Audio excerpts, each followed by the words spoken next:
حضرت خضر علیہ السلام نے تیسری بات بیان فرمائی، اور وہ جو تم نے دیکھا کہ میں نے بستی والوں کی دیوار کو سیدھا کیا ہے، اس میں حکمت یہ تھی کہ اس دیوار کے نیچے 2 بچوں کا خزانہ موجود تھا۔ وہ 2 بچے کون تھے؟ ان 2 بچوں کا جو باپ تھا وہ بڑا نیک آدمی تھا۔ وَكَانَ أَبُوهُمَا صَالِحًا، اللہ تعالیٰ قرآن مجید میں فرماتا ہے کہ ان کا باپ نیک آدمی تھا۔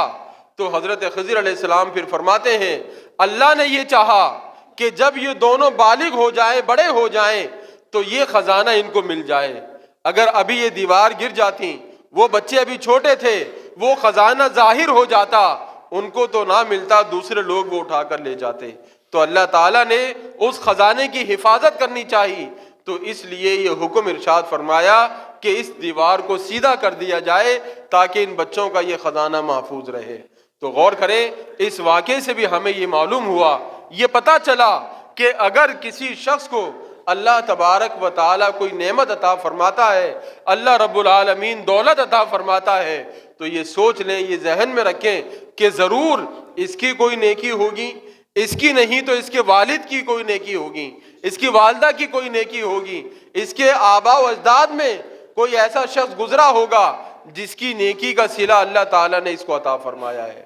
ہم یہ سوچتے ہیں بعض اوقات کہ یار دیکھو فلاں شخص کیسا گناہ گار ہے لیکن اللہ پھر بھی اس کو اتنا عطا کر رہا ہے، فلاں کیسا آدمی ہے لیکن دیکھو کیسی شہرت ہے۔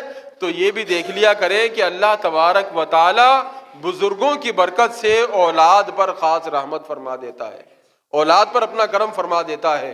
تو ہمیں یہ بات اپنے ذہن میں رکھنی چاہیے کہ اگر کوئی پریشانی، کوئی مشکل آ رہی ہے تو اللہ رب العالمین ضرور ہمیں اس کی وجہ سے کسی بڑی مصیبت سے بچانے والا ہے۔